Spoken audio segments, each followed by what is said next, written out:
오늘 19장 특별히 8절 말씀을 먼저 보겠습니다.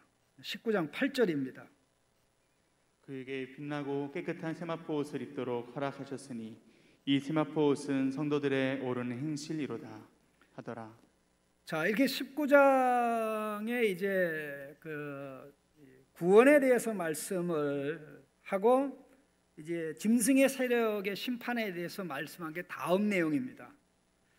그런데 세상에서 천대받고 무시받고 피 흘린 교회죠. 그래서 18장 24절에 보면 얼마나 많은 성도들이 피를 흘렸는지를 모릅니다. 18장 24절에 선지자들과 성도들과 및 땅 위에서 죽임을 당한 모든 자의 피가 그 성중에서 발견되었느니라.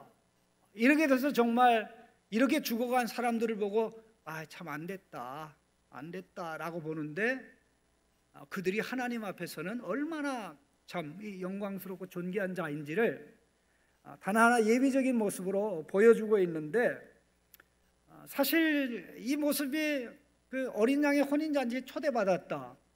그리고 어린 양의 혼인잔치에 초대받은 사람은 그럼 어린 양의 신부일까요? 어린 양의 신부 플러스 손님들이 있을까요? 이게 좀 궁금하죠?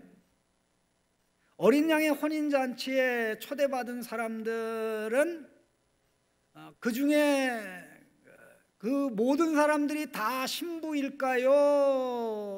아니면 일부만 신부일까요? 이 어린 양의 혼인 만찬하고 이 심판의 만찬이 있어요. 공중에 온갖 잡새들이 와가지고 하나님을 대적한 사람들을 다 뜯어먹는. 우리는 어린 양의 혼인잔치에 초대받는 것도 영광스러운데 어린 양의 혼인잔치에 초대받는 모든 성도들은 한 사람도 예외 없이 모두가 다 어린 양의 신부다. 여러분 믿어지십니까? 그럼 일부 다 처제가 되는데, 예? 이 새하늘과 새 땅에는 이 다음 세계, 부활의 세계에는 결혼 제도가 없어요. 원래 하나님께서 결혼 제도를 만들 때 그 결혼 제도는 궁극적으로 하나님의 백성이 영적으로 예수 그리스도와 연합하는, 하나님의 백성 모두가 그리스도의 신부가 돼서 그리스도를 신랑으로 삼아 영원한 친밀한 교제 속에 들어가는 것이 하나님이 결혼 제도를 만들었을 때 그 최종 목적입니다. 그래서 그 최종 목적이 그 예수 그리스도와의 연합을 통해서 이루어지기 때문에 새하늘과 새 땅에서는 지금 있는 그러한 의미의 결혼 제도가 없고, 이 모든 것의 완성인 하나님 백성 모두가 그렇게 결혼을 이제 영적인 관계 회복, 하나님 구약 백성에는 절대 이루어지지 않았던 것이 이제 이루어지는 엄청나게 중요한 것이 되겠습니다. 그런데 이 묘사를 보면 참 너무 시시한 것 같은 게 빛나고 깨끗한 세마포 옷이라고 얘기합니다. 빛나고 깨끗한 세마포 옷이라고만 되었습니다. 그건 뭐 대단하냐라고 생각할 텐데 이것이 굉장히 중요합니다. 자, 화면 준비한 것 좀 보여주시죠.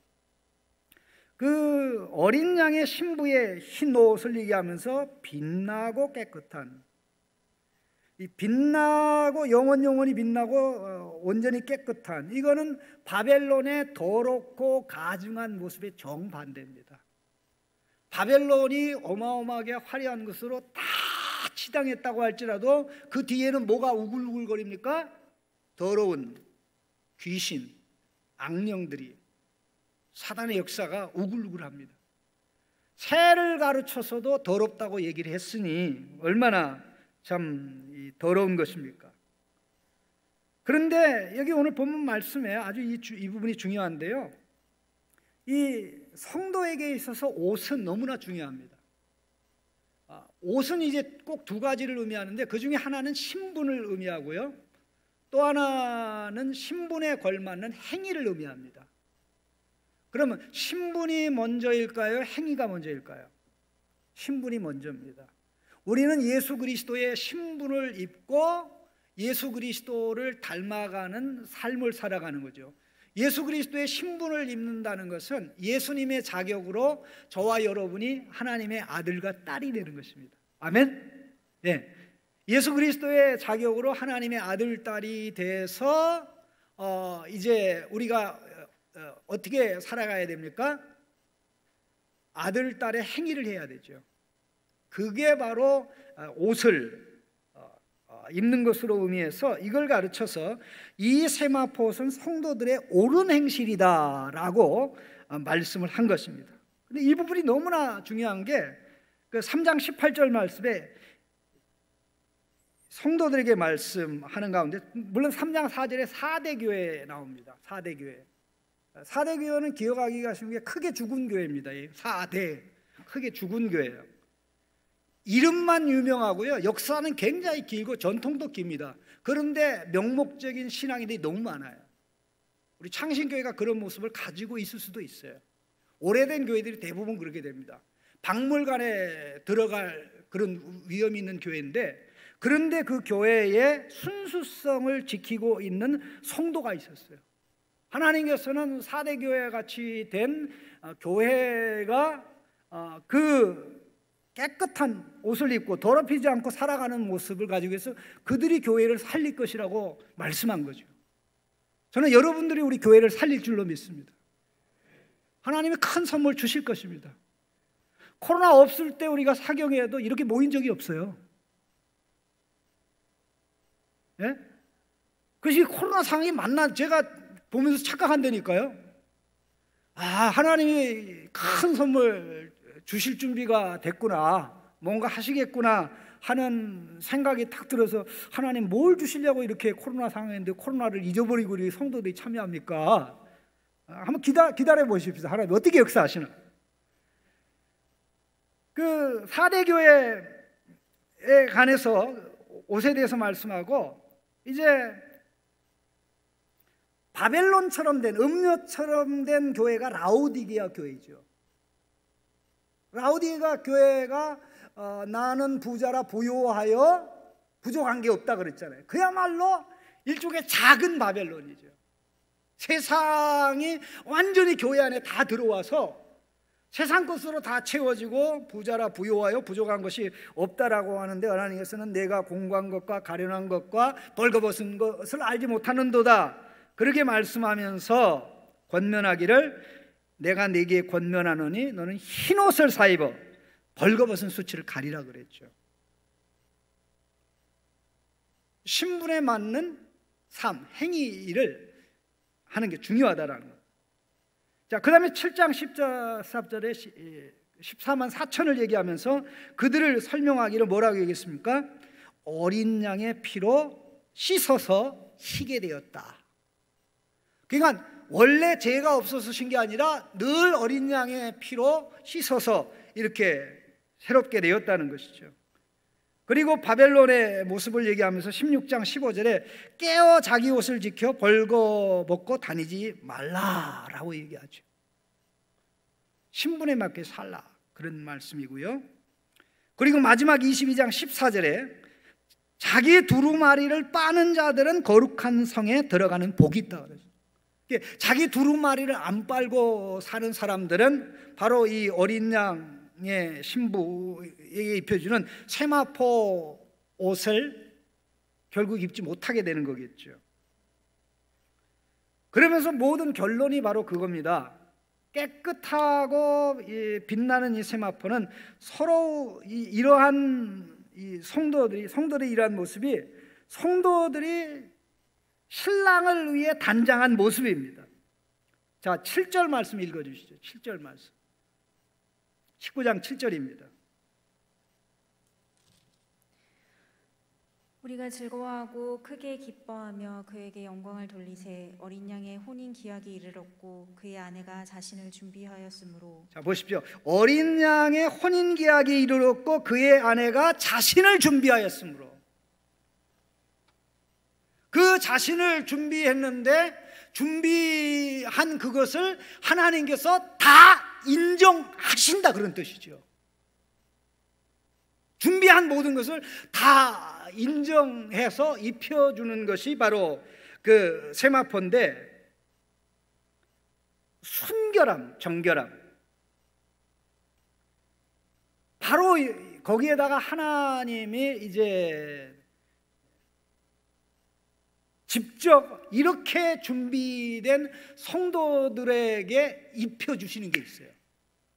이 세마포는 너가 준비한 것을 내가 인정한다, 그런 뜻입니다. 하나님이 너가 지금까지 신앙생활하면서 우리의 신랑 되신 예수 그리스도를 위해서 충성과 지조를 지키고 준비한 것 인정한다. 인정했으니까 너에게 내가 준비한 것 뭐냐면은 그 결혼할 때 그렇지 않습니까? 그 신부가 신랑을 위해서 단장을 할 때 그 신부의 부모가 그 신부의 단장을 위해서 모든 비용을 다 대잖아요. 준비를 다 하고. 그렇듯이 하나님 아버지께서 신랑을 위해서 준비한 우리들에게 친히 준비한 신랑 앞에 섰을 때 입게 될 어마어마한 선물을 준비하셨다는 거예요. 예, 그게 계시록 21장, 22장에 나오는 내용입니다. 자, 다음 화면 보시죠. 자, 이 신부 성도들이 빛나고 깨끗한 세마포를 입었다고 그랬습니다. 근데 똑같은 모습을 19장 14절 보시죠. 큰 소리로 읽어주세요. 하늘에 있는 군대들이 희고 깨끗한 세마포 옷을 입고 백마를 타고 그를 따르더라. 예, 하늘에 있는 군대들이 희고 깨끗한 세마포 옷을 입고 백마를 따른다.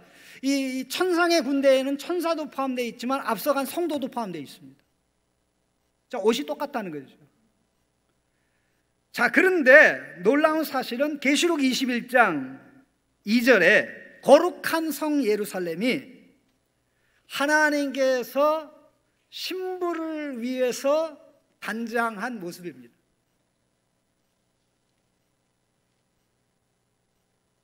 이게 감동이 안 올 텐데 일단 상세한 것은 제가 나중에 말씀드리고요. 계시록 21장 1절 2절만 좀 읽어주세요. 또 내가 새 하늘과 새 땅을 보니 처음 하늘과 처음 땅이 없어졌고 바다도 다시 있지 않더라. 또 내가 보매 거룩한 성 새 예루살렘이 하나님께로부터 하늘에서 내려오니 그 준비한 것이 신부가 남편을 위하여 단장한 것 같더라.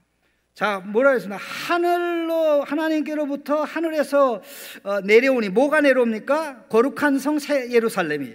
그런데 그 준비한 것이 신부가 누구를 위해서? 남편을 위해서 단장한 것 같더라. 하나님이 그렇게 단장해서 준비를 해 주셨다는 것입니다. 자, 21장 10절 말씀 읽어주세요. 자, 9절 읽고 10절 읽어주세요. 일곱 대접을 가지고 마지막 일곱 재앙을 담은 일곱 천사 중 하나가 나와서 내게 말하여 이르되 이리 오라. 내가 신부 곧 어린 양의 아내를 내게 보이리라 하고 성령으로 나를 데리고 크고 높은 산으로 올라가 하나님께로부터 하늘에서 내려오는 거룩한 성 예루살렘을 보이니. 자, 질문이 있습니다. 9절 보고 답하시죠. 하나님께서 지금 이리로 오라, 내가 누구를 보여주겠다 그랬습니까?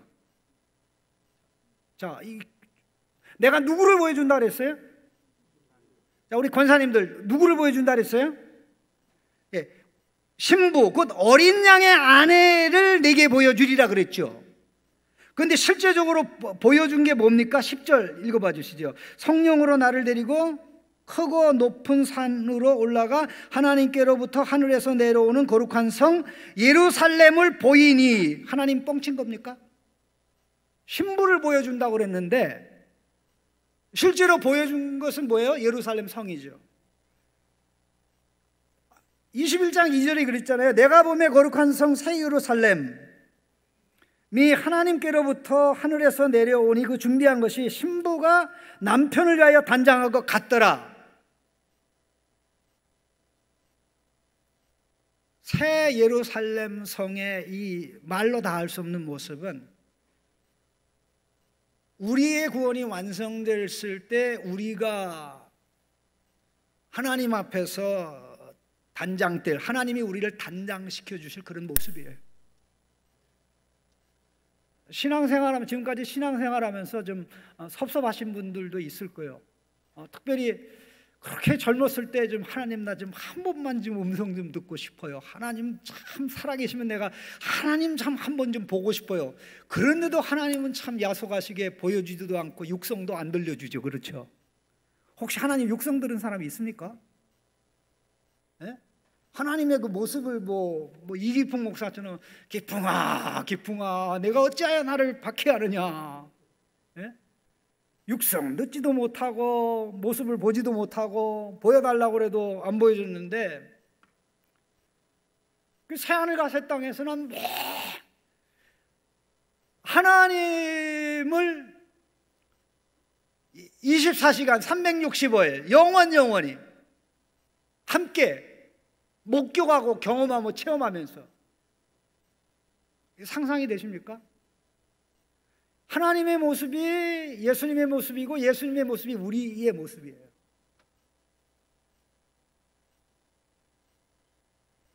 이 모습을 가장 생각하면 바로 예수님께서 왜 이 결혼의 만찬 비유를 하면서 이 중요한 말씀을 하셨는지 이해가 가능합니다. 다음 화면을 좀 보시면 우리 같이 읽겠습니다. 예수님이 혼인 만찬의 비유를 하시면서 마태복음 22장에서 말씀하신 내용, 근데 같이 한번 읽어보겠습니다. 임금이 손님들을 보러 들어올 새 거기서 예복을 입지 않은 한 사람을 보고 이르되 친구여 어찌하여 예복을 입지 않고 여기 들어왔느냐 하니, 그가 아무 말도 못하거늘 임금이 사환들에게 말하되 그 손발을 묶고 바깥 어두운 데 내던지라. 거기서 슬피며 이를 갈게 되리라 하시니라. 왕이 제공한 의복이 없으면 결국 못 들어간다는 거죠. 그럼 이 신부의 순결하고 성결한 모습은 음녀를 배척하고 짐승을 배척한 성도들의 순결한 모습이죠. 그래서 음녀를 얘기하고 짐승을 얘기하면 그 대도시, 그다음에 이 큰 규모의 세력만 얘기하고 생각하는데, 이게 작든 크든 그 세력이 없는 데도 없고요. 직장에도 음녀가 있고 짐승이 있습니다. 가정에도 짐승이 있고 음녀가 있어요. 작은 규모로 되는데, 이게 사실 항상 이 사단은 천의 얼굴하고 이게 자기의 모습을 변모해서 나타나는데 아주 탁월합니다. 우리는 창세기 나타난 그 뱀이 자기 실체를 숨기고 나타났던 그 모습을 보듯이, 계시록 2장 3장에 보면 전혀 예상 밖의 모습으로 나타나서 교회 안에 깊숙이 들어와 가지고 성도들의 영혼을 좀 이렇게 갉아먹는 그런 모습으로 등장하는데, 한번 보십시다. 다음 화면입니다. 이 교회에 침투한 짐승 음녀인데, 아무리 봐도 음녀로 보이지 않고 아무리 봐도 짐승으로 안 보여요. 근데 천상의 눈으로 보면 요놈이 짐승이고 이게 음녀라 이 말이죠. 그래서 예를 들어서 짐승의 모습을 한 게 버가모 교회에 등장한 니골라당입니다. 니골라당. 이 이름 자체가 참 무슨 뜻이냐면요, 승리한 사람이라는 뜻이에요. 승리한 사람. 너 내 말 들으면 승리한 사람의 클럽에 들어오는 거 있죠. 승리한 사람들의 클럽에 들어오면 대접을 받고 환영을 받아요. 그런데 그 안에 들어가서 승리한 자로 인정받으려면 그들이 요구하는 그 제국의 사람들이 로마 황제를 섬기듯이 섬기고 인정을 해야 돼요.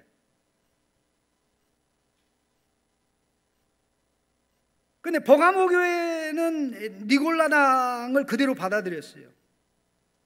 그런데 에베소 교회는 니골라당을 배척하죠. 택도 없는 소리. 근데 왜 그 버가모 교회는 수용을 했는데 에베소 교회는 배척을 했죠? 에베소 교회는 버가모 교회에 없는 것이 있습니다. 에베소 교회에 아주 강한 특징이 뭐냐면 말씀이 있었어요. 말씀이 있었어요. 말씀이 어떤 다른 교회에 비해서도 비교가 안 될 정도로 에베소 교회가 어떻게 출발했는지 얼마든지 얘기할 수 있습니다. 자, 그런데 이제 이 음료의 모습으로 다른 교회에 누가 침투했는지 가만히 생각해 보면, 자, 두아디라 교회의 이세벨이, 이게 음료거든요. 4대 교회는 이 명목적 신앙, 그래와도 내가 과거에 얼마나 잘 믿는데 내 신앙 연조가 얼마나 되는데 옛날에 나같이 한 사람이 어디 있어. 라오디게아 교회의 그 세속주의, 이게 음료의 모습이거든요. 그런데 놀랍게도 이 7교회 중에 짐승도 이기고 음료도 이긴 교회가 딱 2교회밖에 없어요. 서머나 교회하고 빌라델피아 교회죠. 자, 우리 교회는 어떻게 돼야 되겠습니까? 서머나 교회하고 빌라델피아 교회처럼 돼야 될 줄로 믿습니다. 네. 이번 사경회를 통해서 그게 열리기를 바랍니다. 자, 계시록 20장으로 이제 좀 넘어가서요, 중요한 부분을 좀 그림 좀 보겠습니다. 자, 20장 1절 좀 보겠습니다. 20장 1절. 또 내가 봄에 천사가 무저갱의 열쇠와 큰 쇠사슬을 그의 손에 가지고 하늘로부터 내려와서. 예, 그 그림 좀 보여주시죠. 다음 화면. 예. 이 모든 게 상징적 묘사라는 걸 꼭 기억하시기 바랍니다. 이 용은 영적 존재이기 때문에 쇠사슬로 묶을 수 있나요, 없나요? 영적 존재가 쇠사슬로 묶어집니까? 그러니까 여기는 큰 쇠사슬로 묶는다라는 것은 보세요. 그 사슬로 묶어가지고 어떻게 합니까? 이 무적행에 던져넣어요. 그러면 그가 하는 활동을 못하게 한다는 것입니다. 못하게 한다는 거. 그래서 다음 내용 좀 보시죠. 다음 화면. 사슬에 묶어가지고 덮어서 뚜껑을, 저게 무적행입니다. 이 뚜껑을 닫는 거예요. 3절 말씀, 2절 말씀 좀 읽어주시죠. 2절 말씀. 용을 잡으니 곧 옛 뱀이요 마귀요 사탄이라, 잡아서 1000년 동안 결박하여. 예. 용을 잡았는데 그놈이 그 옛뱀이고 마귀고 사탄이라. 본문 말씀이 어디로 갑니까? 12장으로 가죠. 12장으로. 꼭 기억하시기 바랍니다. 바로 20장의 요 내용은 19장 마지막 부분 다음에 일어나는 사건이 아니고요, 이미 그 용에게 어떤 일이 일어났는가를 설명한 12장으로 돌아가는 겁니다. 이거를 이해하지 못하는 사람들이 많은 그 오해에 빠지게 되는데요. 자, 일단 이제 이게 옥에 갇혔다가 다음 화면 좀 보여주시죠. 1000년이라는 기간 동안 갇혀 있다가 하나님이 잠깐 풀어줘요. 잠깐 풀어주는데 8절 말씀 보시면, 예, 특별히 표현을 좀 주목을 해야 되는데, 일단 7절, 8절, 7절 말씀 읽어주시죠. 천년이 참에 사탄이 그 옥에서 놓여 8절도 읽어주세요. 나와서 땅의 사방 백성 곧 곡과 마곡을 미혹하고 모아 싸움을 붙이리니 그 수가 바다의 모래 같으리라. 예, 그 다음에 3절 좀 읽어주세요. 3절을 보시죠. 무저강에 던져놓고 잠그고 그 위에 임봉하여 1000년이 차도록 다시는 만국을 미혹하지 못하게 하였는데 그 후에는 반드시 잠깐 놓이리라. 자, 기억할 중요한 단어입니다. 잠깐. 풀어준다. 잠깐 풀어준다. 자, 하나님 어떻게 한다고요? 잠깐 풀어요. 이 가석방이에요. 가석방. 예, 가석방입니다. 잠깐 풀어주는 거예요. 그런데 잠깐 풀어주는데 그 사이에 이 못된 짓, 에덴 동산에서부터 했던 그 짓을 또 하는 거 있죠. 그래서 그게 거기서 하나님이 끝장내는 겁니다. 거기서 끝장내는 겁니다. 잠깐 풀어주니까 옛날에 해뒀던 열방을 속이는 그와 같은 일들을 쭉 한 거죠. 그래서 사탄을 완전히 이제 불못에 던져버서 불리고 이제 하나님께서 백보자 심판을 진행하십니다. 자, 다음 내용 보시죠. 두 권의 책이 있습니다. 하나는 여기 성도님들 책이 어떤 책인가 좀 자세히 좀 보세요. 내 책은 어떤 책인가. 성도님 한 분당 한 권이에요. 그 다음에 맨 밑에 있는 하나님 백성의 명부는 딱 한 권입니다. 전체가 다. 이거는 누가 하나님 백성인지 이름이 있는 거예요. 유상섭, 또 누구, 장로님 누구, 다 이렇게 이름이 있기를 바랍니다. 거기에 걸맞는 삶을 살아요. 그리고 이 책의 내용은 이 땅에 살면서 우리가 예수님의 이름으로 성령의 인도를 받아서 말씀에 근거해서 한 행위들이 다 기록이 되어 있죠.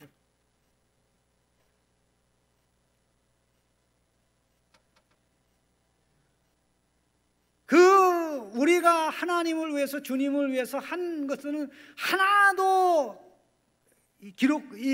제외 없이 다 기록이 되어 있습니다. 그래서 뭐라고 말씀하는 거 아니? 그 행한 대로 하나님께서 갚아주시겠다라고 말씀을 한 겁니다.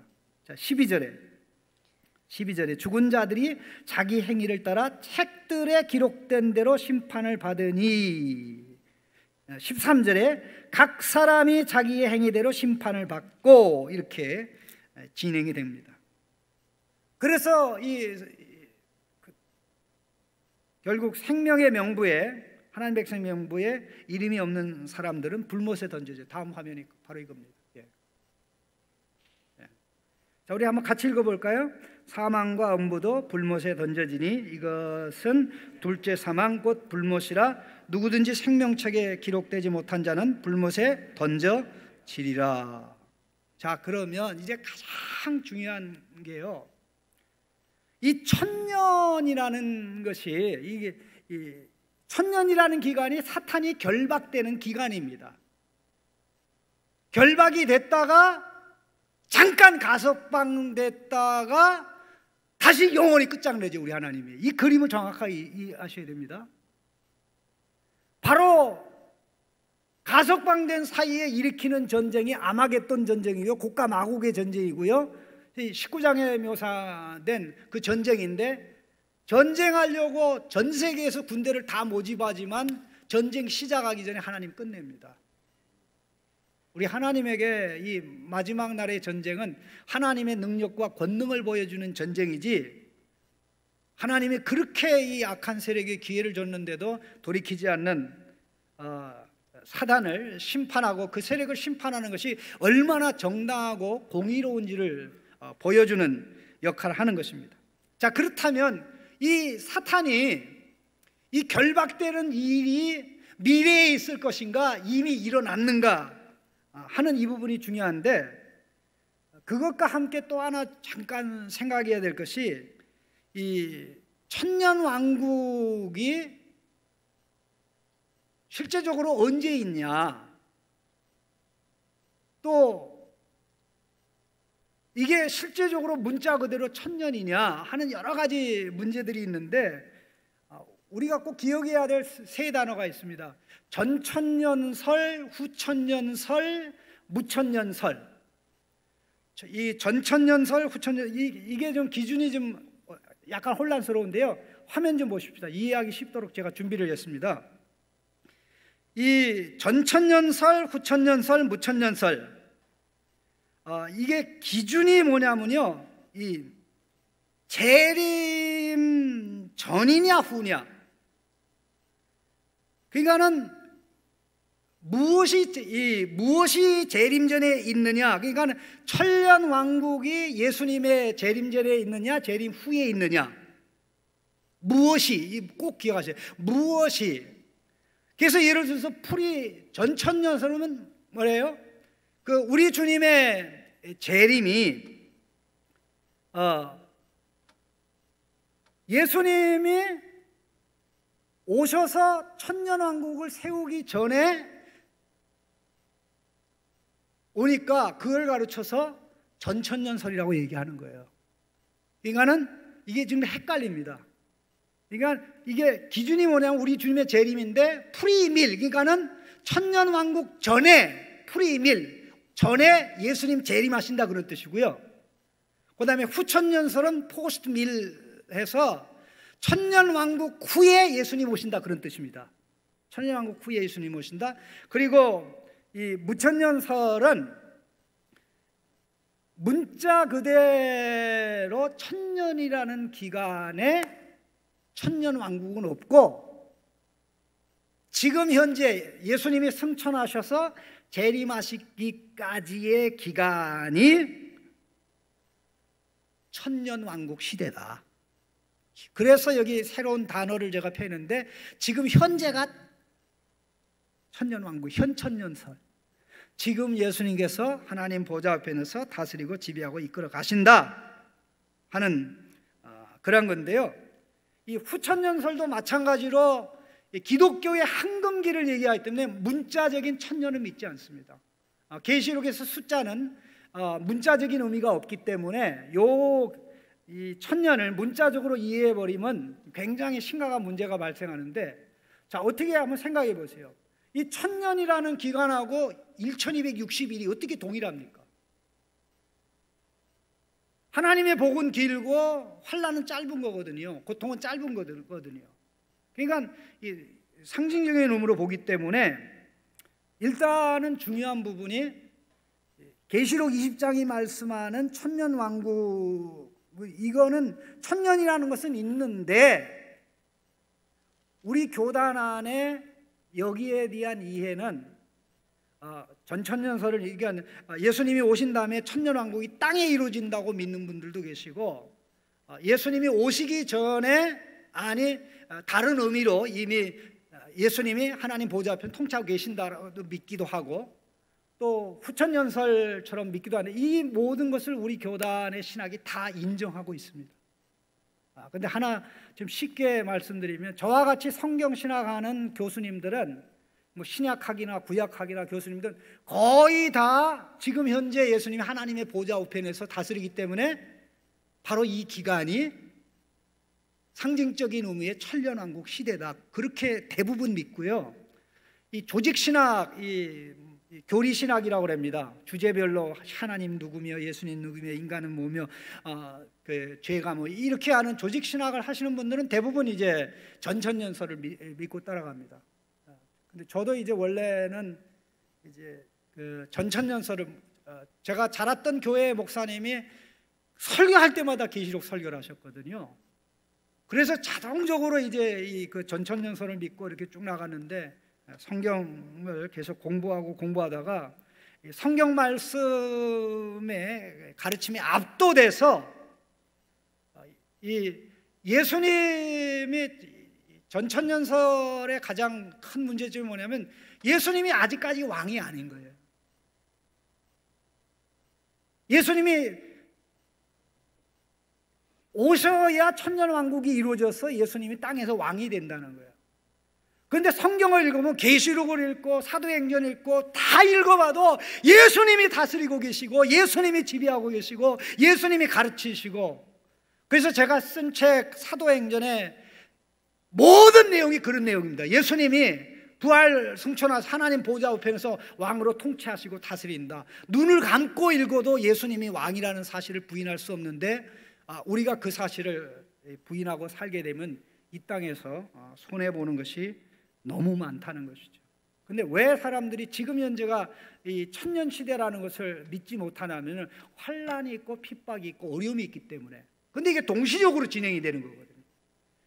자, 계시록 1장 8절에 보면 나 요한은 예수의 환난과 나라와 참음에 동참하는 자라 이렇게.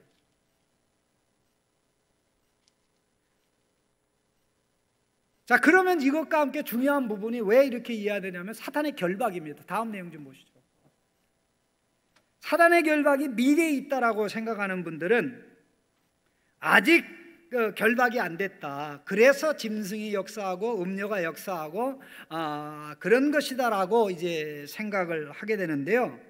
그러면 예수님이 재림하셔야 사단이 결박이 되고, 결박된 다음에 문자적으로 이 땅에서 천년왕국이 이루어지고 약간 가석방됐다가 또 못된 짓 하니까 모든 게 다 끝낸다. 이 뒷부분은 다 똑같아요. 이게 언제 일어나느냐에 따라 다른데요. 미래에 있을 것이다라고 보는 분들이 있고, 그 다음에 이미 있었다. 다음 화면입니다. 다음 화면. 이미 과거에 일어났대.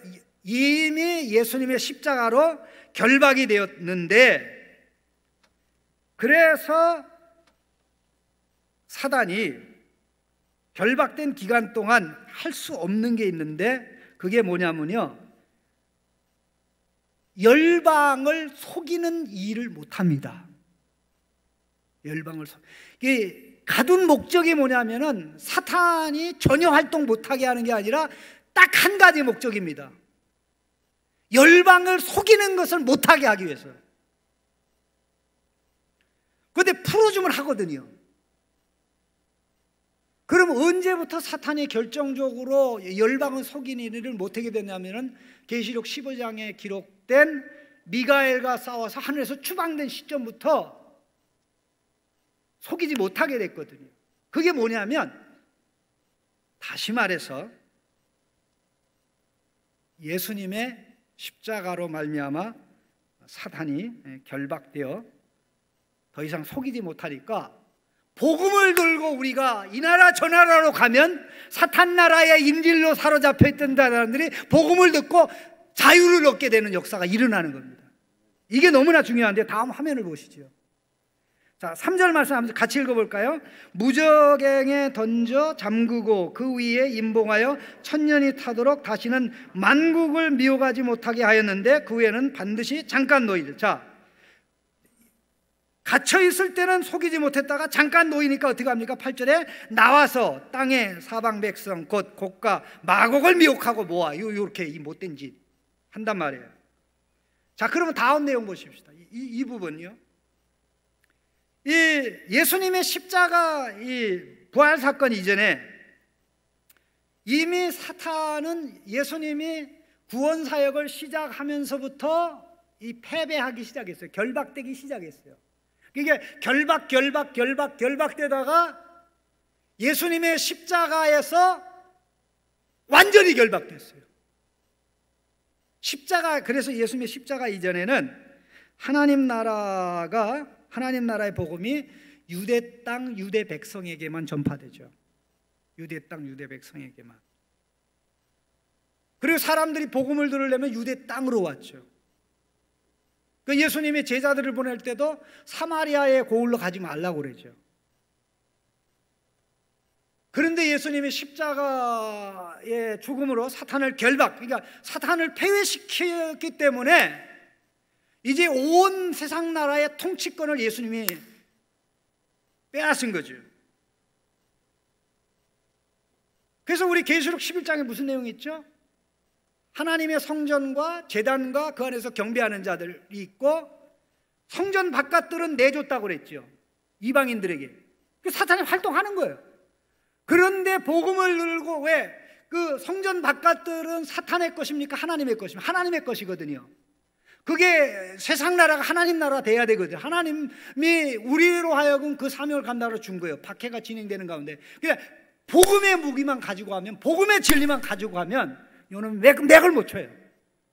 우리 피를 흘리게 하고 어렵게 하지만 그 능력을 체험하려면 전도 현장에 가면 말아요. 선교 현장에 가면 말아요. 예수 생명의 능력을 크게 살아 움직이는 것을 체험하고 경험하는 성도가 누구냐면요, 이 전도할 때 그걸 체험하고 경험하고, 야, 정말 예수님의 이름 것이 크다, 이렇게 되는 건데요. 그러니까 사단이 복음이 가지 않은 곳에는 속일 수가 있는데 복음이 들어가면 이게 안 되는 거예요. 그런 의미입니다. 그런 의미입니다. 그러다가 예수님 재림, 피직전이라는 게 예수님 재림 바로 직전에 가석방 시켜, 가석방. 조금. 근데 또 못된 짓 하니까 어디로 던져놓습니까? 마지막으로 또 옛날 했던 짓 하니까 영원한 불못으로 던져놔서 모든 게 다 끝나는 겁니다. 모든 게 다 끝나는 겁니다. 그런데 지금 이 기간은 열방의 복음을 전해주는 기간인데 복음을 거부하는 사람들은 어떻게 됩니까? 사탄이 던져지는 불못에 함께 들어가게 되죠. 꼭 세 단어를 좀 기억했으면 좋겠습니다. 영불, 영불, 영불. 제가 뭐라 그랬습니까? 영불, 영불, 영불.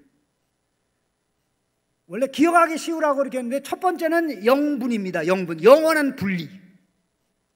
우리 하나님으로부터 영원히 분리돼요. 그 다음에 영불, 영원한 불행이 있어요. 영불, 영원한 불못에 던져져요. 그 복음을 외쳐간 사람들의 짐승을 따라간, 음료를 따라간 사람들의 운명입니다. 사탄을 위해서 만든 그곳에 가니까 그렇게 되는 거죠. 근데 놀라운 사실은 지금 현재 예수님이 지배하고 다스리고 예수님의 천상 통치가 하늘에서 시작돼서 계속 예수님이 지배하고 다스리십니다. 그래서 예수님이 만왕의 왕 만주의 주인데요. 다음 내용 좀 보십시다. 예. 하나님의 우편에서 다스리시죠. 예수님이 천상왕으로 세워졌기 때문에 하늘로 가신 거예요. 언제까지 다스릴까요? 모든 원수가 발등상이 될 때까지. 그래서 하늘에서 통치가 이 땅으로 하늘에서 통치가 이 땅으로 실현되기 위해서 성령님을 보내주셔서 성령과 교회와 성령을 통해서 이 땅에 하나님 나라를 이루어가죠. 성령과 교회가 하나 되어 예수 그리스도의 복음을 들고 나갈 때 사람들을 사탄 나라에서 건져 하나님 나라 백성이 돼. 제가 어제 말씀드리지 않았습니까? 사단이 지금 이 세상에 무슨 통치자? 불법 통치자다. 불법 통치자, 불법 통치자. 불법으로 점거하고 있기 때문에 가서 내놔! 라고 얘기하면 물러갈 수밖에 없습니다. 물러갈 수밖에 없어요. 그러면 하나님의 성도는 어떻게 합니까? 지금 이 땅에서 복음의 전파를 통해 예수 그리스도와 함께 통치에 참여하는 거죠. 이 땅에 있기 때문에 환난도 있고 어렵도 있고 역경도 있어요. 그러나 이제 새하늘과 새 땅에서는 영원히 함께 다스리게 되는데 지금하고 미래하고 근본적 차이가 바로 이것입니다. 다음 화면 보십시오. 자, 지금은 예수님이 천상에서 다스리죠. 지금은 예수님 천상에서 다스리시고 두 중이는 지상에서, 두 중이 뭐라 그랬어요? 교회라고 그랬죠. 성령과 교회가 하나거든요. 성령과 교회가 하나. 교회도 예수님의 증인, 성령도 예수님의 증인. 성령은 우리 안에서 예수님의 증인, 우리는 성령이 예수님의 증거하는 걸 듣고 세상에 예수님을 증거하는. 그래서 둘이 하나입니다. 둘이 하나. 그런데 지금은 그리스도의 천상 통치에 핍박과 환난 가운데 참여합니다. 우리가 지금 환난 가운데. 그런데 기억할 게 지금은 환난 가운데 하나님 나라의 복음을 전파하는 것을 통해서 참여하는데 지금 이 기간이 긴 기간이다, 짧은 기간이다, 잠시 잠깐이다. 고난이 짧다 그런 얘기입니다. 아멘. 역경이 짧다. 그래서 1260일이에요. 3년 반이에요. 한때 두때 반때입니다. 고난이 약해서가 아니라 영혼의 관점에서 볼 때 짧다는 것이고요. 영광이 너무 크기 때문에 고난이 아무것도 아니라는 것입니다. 그 다음 하나님이 바로 그겁니다. 최후 우리 주님이 재림하시고 심판 이후에 어떤 일이 벌어집니까? 새하늘과 새 땅이 이루어지지 않습니까? 우리는 바로 새하늘과 새 땅에서 성삼위 하나님과 함께 하나님의 안식과 영광 중에 참여해서 완성된 하나님의 나라를 누리고 즐기고 누림으로 영원히 그리스도와 함께 왕도를 타게 되죠. 그런데 지금 현재 증인 역할하며 환난과 핍박을 통과하고 복음의 삶을 사는 과정이 없이는 다음 내용은 없어요. 다음 내용은 없어요. 자, 다음 우리 이것 때문에 한번 고민을 해봐야 됩니다. 뭐냐면 참 어떻게 살아야 되는가? 어떻게 살아야 되는가? 이 말도 안 되는 말을 해놨습니다. 여러분 좀 머리를 좀 쓰시라고요. 그 머리를 쓰셔야 좀 이 치매 안 걸린대요. 머리를 좀 많이 쓰면 치매 안 걸린대요. 실제적으로요. 그래서 치매 안 걸리려고 외국어 배우는 분들이 있어요. 나이가 70이 됐는데도. 왜냐하면 외국어를 배우면 치매가 오는 속도가요 거의 반으로 줄어버린대요. 1개 이상의 외국어를 하는 사람은 더더욱 그렇대요. 뭐 2개, 3개 하면 더 좋고. 자, 불구불 더그더로 살 것인가, 불구불 더그더로 살 것인가, 거그거. 예, 치매 안 걸리기 위해서 한번 연구해 보세요. 자, 이게 패스워드 제가 가르쳐 줬죠? 그게 뭐죠? A2211, A2211. 이게 비밀 코드입니다. 이게 뭘 같습니까? 자, 한번 따라합시다. 불구불 더그더. 예, 불구불 더그더로 살 것인가, 거그거로 살 것인가. 자, 비밀 코드가 뭐냐면요 2211. A는 계시록이고요 22장 11절입니다.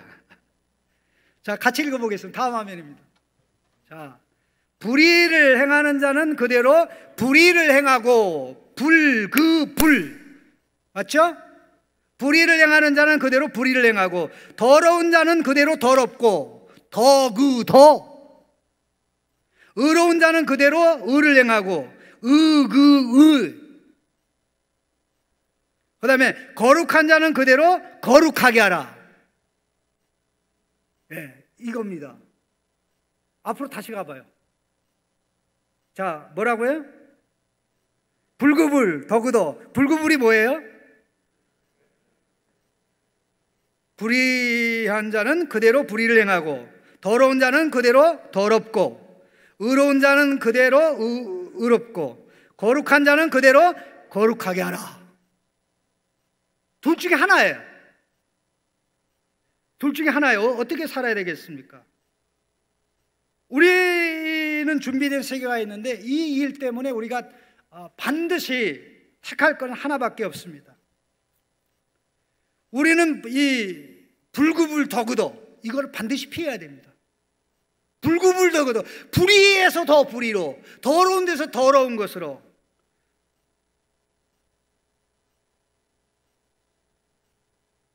뭐 더러워서 더 더러워지는 거 계속 더그더 더 달라고, 그리고 더 달라고. 그것도 더그더예요. 자, 답이 있습니다. 22장 마지막 보겠습니다. 22장 14절 같이 읽겠습니다. 자기 두루마리를 빠는 자는 복이 있으니 이는 그들이 생명나무에 나아가며 문들을 통하여 성에 들어갈 권세를 받으려 함이로다. 자, 어떻게 불구불 더그더를 피할 수가 있습니까? 두루마리를 빨아야 돼요. 두루마리를 빠는데 뭐에 비추어서 빱니까? 두루마리의 말씀에 비추어 어린 양의 피에 빨아야 돼요. 그래서 불의에서 떠나게 되고 더러운 데서 떠나게 되고 의에서 의로 나가고 거룩에서 더 큰 거룩으로 나가는 겁니다. 이게 신자의 삶입니다. 죄가 없어서가 아니라 내가 내 능력이 많아서가 아니라 이 거룩에 나가는 그 지름길은 뭐라고? 빨래입니다. 빨래입니다. 하나님의 말씀에 비추어서 어린 양의 피로 씻는 거죠. 하나님의 말씀에 비추어 어린 양의 피로 씻는 게 뭡니까? 말씀 깨닫고 말씀에 반응해서 십자가 앞에 나와 회개하는 것이지요. 이게 천상의 눈이 열린 성도들, 지혜로운 성도들이 추구하는 삶입니다. 우리 기도하겠습니다.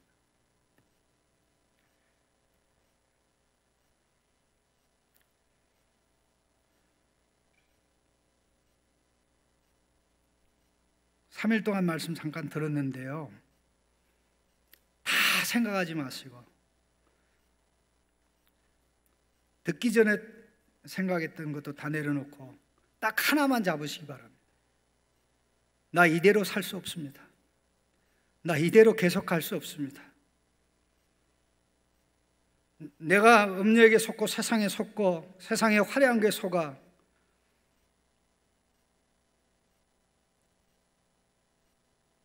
예수 잘못 믿는 일이 없도록 도우시고 바로 가도록 도와주시고 이끌어 주십시오. 우리 다 같이 간절한 마음으로 한번 통성으로 기도하겠습니다.